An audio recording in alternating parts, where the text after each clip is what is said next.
Saudara, 8 fraksi DPR menyepakati draft RUU Daerah Khusus Jakarta menjadi RUU Inisiatif DPR. Sementara PKS menolak. Salah satu poin yang menjadi sorotan adalah Gubernur dan Wakil Gubernur Jakarta akan ditetapkan oleh Presiden. Rapat paripurna DPR mengesahkan RUU tentang Daerah Khusus Jakarta menjadi RUU Inisiatif DPR. 8 fraksi DPR setuju draft RUU Daerah Khusus Jakarta disahkan jadi RUU Daerah Khusus Jakarta. Hanya satu fraksi yaitu PKS yang menolak RUU Daerah Khusus Jakarta. Perlu kami sampaikan bahwa pimpinan Dewan telah menerima laporan dari Badan Legislasi terhadap penyusunan rancangan undang-undang usul inisiatif Balik tentang Provinsi Daerah Khusus Jakarta yang menyatakan 8 fraksi setuju, yaitu fraksi PDIP, fraksi Golkar, fraksi Gerindra, fraksi Nasdem, fraksi Demokrat, fraksi PKB, fraksi PAN, dan fraksi P3, dan satu fraksi yaitu fraksi PKS menolak. Sebelumnya dalam rapat Badan Legislatif DPR telah disepakati beberapa poin tentang RUU Daerah Khusus Jakarta. Beberapa hal yang menjadi kesepakatan diantaranya menyebutkan Provinsi Daerah Khusus Jakarta merupakan daerah otonom pada tingkat provinsi dan daerah administratif pada tingkat kabupaten dan kota. Selain itu, Daerah Khusus Jakarta akan menjadi pusat perekonomian nasional, kota global, dan kawasan aglomerasi. Yang menjadi sorotan dalam draft RUU Daerah Khusus Jakarta, di pasal 10 disebutkan, Gubernur dan Wakil Gubernur DKI Jakarta akan ditunjuk dan diberhentikan Presiden. Menurut fraksi Golkar, jika Jakarta akan dijadikan pusat perdagangan, maka Jakarta sebaiknya menjadi kota administratif penuh yang gubernurnya ditetapkan oleh Presiden. Satu, harus ada sikap politik yang jelas dari pemerintah dan DPR mengenai posisi Jakarta, apakah setara dengan provinsi lain atau sesuai dengan yang sudah berlaku saat ini. Dua, apabila Jakarta ingin dijadikan pusat perdagangan domestik dan internasional, maka sebaiknya Provinsi Jakarta dapat dibentuk menjadi kota administratif penuh, di mana di dalam tata kelola pemerintahan, gubernur ditetapkan oleh Presiden dan bertanggung jawab penuh kepada Presiden, dan ini akan memudahkan dalam pengelolaan pemerintahan karena dalam proses perdagangan perlu pelayanan yang cepat dan tidak birokratis. Tiga, sementara PKS menyatakan menolak RUU Daerah Khusus. PKS menilai RUU Daerah Khusus Jakarta disusun secara tergesa-gesa dan minim partisipasi publik. Untuk itu, RUU tentang Daerah Khusus Jakarta perlu dikaji lebih lanjut, terutama dalam hal pengelolaan keuangan daerah, serta wewenang khusus pada pemerintahan Provinsi Jakarta. Tujuannya adalah agar tidak menimbulkan pertentangan dan kecemburuan dari daerah-daerah lainnya dan tidak menambah permasalahan yang kompleks di Jakarta. Berdasarkan catatan-catatan yang kami paparkan di atas, maka kami fraksi Partai Keadilan Sejahtera dengan memohon taufik pada Allah Subhanahu wa taala dan mengucapkan bismillahirrahmanirrahim menyatakan menolak hasil panja tersebut karena tergesa-gesa dan tidak melibatkan partisipasi masyarakat yang bermakna. Demikian. Undang-Undang Ibu Kota Nusantara atau IKN akan berlaku mulai 15 Februari tahun 2024. RUU Daerah Khusus Jakarta diperlukan melengkapi status administrasi Kota Jakarta setelah tidak menjadi ibu kota Indonesia. Tim Liputan Kompas TV. Bagaimana status kota Jakarta pasca ibu kota negara pindah? Kita bahas bersama juru bicara PKS Muhammad Iqbal dan pengamat kebijakan publik Agus Pambagio. Selamat petang, Pak Iqbal, Pak Agus. Selamat petang. Assalamualaikum. Waalaikumsalam warahmatullahi wabarakatuh. Pak Iqbal, soal keberatan PKS di RUU soal daerah khusus Jakarta ini, apa sih sebenarnya? Atau karena ada kepentingan elektoral? Karena PKS kan menjanjikan ibu kota tetap di Jakarta. Ya, jadi lagi-lagi kami melihat bahwa RUU ini terburu-buru, tanpa kajian yang mendalam, tanpa ada melibatkan partisipasi masyarakat, tanpa ada mempertimbangkan berbagai masukan. Sehingga nanti pasti akan kejadian lagi nanti seperti Undang-Undang IKN yang belum apa-apa udah direvisi. Jadi kami pengen undang-undang ini dibahas benar-benar. Karena dari semua pasal yang kami baca di sini, tidak satu pun yang memberikan keistimewaan kepada Jakarta. Normatif saja. Tapi kan disebutkan Jakarta jadi pusat ekonomi. Ya, tapi justru terjadi kemunduran di mana gubernur dan wakil gubernurnya ditunjuk oleh kepala negara. Ini namanya bukan kemajuan demokrasi, justru ini adalah kemunduran demokrasi. Jadi kami melihat bahwa RUU ini harus dikaji lebih dalam, harus mendengarkan aspirasi dari berbagai kalangan, ya, dan yang terpenting juga kami melihat bahwa kekhususan bidang kebudayaan, termasuk bagaimana etnis Betawi mendapatkan hak-haknya sebagai penduduk tempatan yang tentu saja menjadi salah satu poin penting dalam aspek kebudayaan, tetapi belum dimasukkan. Kami juga melihat tentang misalnya bagaimana Jakarta ini memiliki sebuah kekhasan, ya. Tetapi sampai saat ini saya melihat, kami membaca dari pandangan fraksi kami juga melihat bahwa RU ini terburu-buru dan belum dikaji secara matang, sehingga kami melihat apa yang dilakukan di Panja ini perlu kami tolak. Oke, kekhawatiran Anda kalau itu disahkan akhirnya nanti?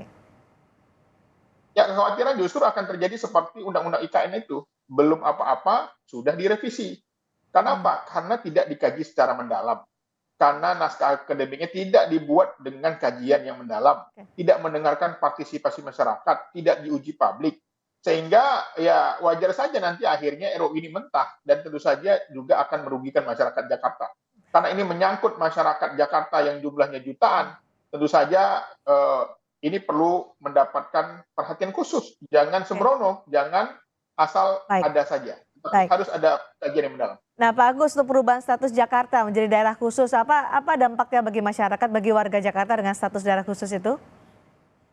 Saya sih soal perubahan itu tidak terlalu bermasalah ya. Masalahnya buat rakyat, buat apa sama saja. Cuman kalau mau itu apa yang lain urusan administrasi juga sama. Cuma yang saya heran itu kenapa gubernur dipilih oleh presiden. Itu pasti permintaan Presiden Jokowi itu kan, semua sudah ditabrak peraturan. Kenapa Anda menduga itu? Kita tidak, ya karena semuanya coba lihat saja. Semua ditabrak secara konstitusi. Ini juga kan terlalu betul tadi Dr. Iqbal mengatakan bahwa ini tidak ada partisipasi masyarakat. Memang tidak ada, cepat sekali. Dan biasanya di DPR itu kan 72 atau 81. Nah ini tapi Demokrat yang biasanya itu sudah bergabung. Nah saya memang curiga apa yang mau dituntut. Nggak ada bedanya kok. Tapi tidak usah dipilih dengan presiden, itu maksudnya apa?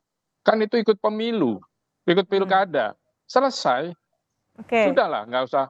Betul tadi saya khawatir nanti akan di MK-kan atau nanti dirubah dan sebagainya. Nggak ada gunanya. Ini pasti karena harus selesai cepat. Dan saya salah satu orang yang mengatakan bahwa emang IKN sudah jadi ibu kota yang orang akan berhijrah ke sana. Belum juga, pindah rumah aja perlu waktu, pindah ibu kota kan perlu waktu. Tadi Anda menyebut ini maunya Presiden Jokowi, tapi apa kepentingannya, kan Presiden sebentar lagi juga akan berganti? Ya kan kelihatan lah, kita nggak usah bahas ini lebih mendalam, kita bisa memperkirakan. Ngapain, lalu siapa? Kan ini melanggar peraturan yang ada. Sudahlah, nah itu yang namanya kepala daerah, apapun dia khusus kayak dia istimewa, kecuali Jogja ya, karena memang itu ada di Patok. Itu sudah aja ikut pilkada lah. Kenapa? Apa kekhawatirannya kepala daerah ikut pilkada? Kenapa harus presiden mengatakan? Apa istimewanya? Misalnya DKI nanti sebagai bukan sebagai lagi ibu kota. Kan tidak ada istimewanya. Ya kota saja, seperti provinsi biasa. Baik, nah, kami juga tadi sudah mengundang dua fraksi di DPR yang mendukung status atau RUU Daerah Khusus Jakarta, yaitu fraksi Golkar dan fraksi Gerindra, tapi masih belum mendapat jawaban hingga saat ini. Kembali saya lanjutkan dengan Pak Agus Pambagio. Apakah dengan perubahan itu bahwa dipilih oleh gubernur nanti akan dipilih oleh presiden, justru akan memudahkan dalam pengambilan kebijakan atau keputusan, karena selama ini status DKI banyak kebijakan yang harus dikoordinasikan dengan pemerintah pusat, jika itu alasannya? Nggak ada hubungannya, ya sama dengan provinsi-provinsi lain lah.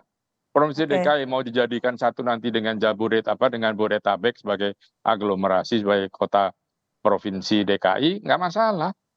Apa bedanya gitu? Kalau DPR atau yang fraksi yang menyetujui itu bedanya apa? Kota perdagangan dengan kota biasa, toh kota-kota lain juga berdagang. Jadi istimewanya ada di mana? Ya kota saja, semacam misalnya Washington dengan New York. Kan nggak ada bedanya. Ya kan? Yang Malaysia itu sama juga ya semuanya ikut pada peraturan perundang-undangan yang ada kan. Oke. Undang-undang kan harus ikut Undang-Undang 12 tahun 2011 itu yang sudah direvisi. Tapi ya sama. Saya agak heran kenapa harus presiden yang menetapkan gitu. Apa mau seperti KPK harus presiden yang langsung perintahnya. Dulu kan independen. Janganlah yang sudah mapan, yang sudah baik itu diacak-acak tidak karu-karuan. Jadi tidak perlu ada undang-undang untuk mengkhususkan status Jakarta. Nggak ada. Ya kalau khusus status kota perdagangan utama boleh. Tapi kenapa harus presiden, itu pertanyaan saya. Oke, baik.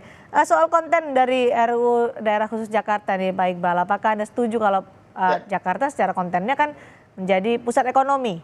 PKS setuju soal ini?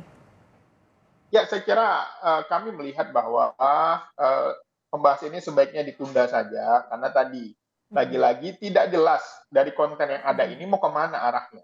Tetapi tadi poin penting tadi bahwa ternyata ujuk-ujuk ada pasal tentang gubernur dan wakil gubernur ditunjuk oleh presiden. Ini tentu saja kan mengkhianati masyarakat Jakarta secara demokrasi gitu loh. Terjadi kemunduran demokrasi di Jakarta. Karena kami melihat bahwa harusnya undang-undang ini ada dulu, baru ada undang-undang IKN. Ini dia sudah mindahin, baru dimikirin. Makanya kami memprediksi kalau undang-undang ini tetap dipaksakan, disahkan, maka akan ada banyak orang yang menggugat, akan ada banyak nanti masalah-masalah yang kemudian nanti direvisi lagi. Jadi kami melihat pertama soal kedalaman, soal uji publik, dan yang ketiga soal konten yang sampai saat ini kami belum menemukan kekhususan dan keistimewaan dari undang-undang ini. Oke, ini kan RUU Daerah Khusus Jakarta masih dalam bentuk draft, sementara IKN sudah ditetapkan dan akan segera dipindahkan untuk ibu kota negara. Apa yang kemudian akan dilakukan oleh PKS di parlemen soal ini? Ya, kami sebagai kampanye gagasan kami sejak awal bahwa kami menyampaikan kepada masyarakat bahwa jika PKS menang, ibu kota akan tetap di Jakarta. Karena sesungguhnya masyarakat Indonesia yang sekarang di Jakarta saja, itu masih sedikit yang melihat ibu kota. Kalau ibu kotanya dipindah ke Kalimantan, tentu saja semakin sedikit. Hanya orang-orang yang mampu, hanya orang-orang kaya yang mampu melihat ibu kota. Karena untuk mencapai ibu kota memerlukan biaya yang besar, memerlukan biaya yang mahal. Dan kami melihat bahwa urgensi di saat utang kita sedang banyak, di saat angka stunting masih tinggi, di saat gizi buruk masih tinggi, kita membangun istana baru. Itu tentu saja mencederai, melukai perasaan masyarakat kelas bawah. Di saat harga sembako mahal, di saat pengangguran tinggi. Jadi kami melihat bahwa urgensinya saat ini adalah bagaimana subsidi kepada masyarakat yang memerlukan itu sangat harus disegerakan berbanding membangun ibu kota baru. Oke, baik. Terakhir tuh Pak Agus Pambagio, apa yang bisa dilakukan? Ini kan masih draft. Apa yang harus diperjuangkan soal ini kalau Anda tidak setuju soal itu? Ya tentu perjuangannya adalah usahakan bahwa DPR itu mengundang publik untuk membahas. Kalau dari saya persoalannya satu, mengapa harus ditetapkan oleh presiden? Tolong jelaskan alasannya apa. Karena sama, apa bedanya provinsi-provinsi lain gitu loh. Sudahlah, kalau saya sih oke saja mau pindah kemana silahkan. Tetapi jangan buru-buru, jangan mau upacara aja oke. Tapi yang lainnya jangan dulu. Akan banyak persoalan sosial yang akan semakin mendera kesulitan dari pemerintahan yang nantinya akan berkuasa. Baik, terima kasih Pak Agus Pambagio, terima kasih juga Pak Iqbal dari PKS. Tadi seharusnya kami juga mengundang fraksi Golkar dan juga fraksi Gerindra yang mendukung RUU Daerah Khusus Jakarta, tapi hingga acara ini kami langsungkan secara live dan perbincangan ini berlangsung, belum ada jawaban dari fraksi Golkar dan juga fraksi Gerindra. Sekali lagi terima kasih untuk Pak Iqbal dan juga Pak Agus Pambagio.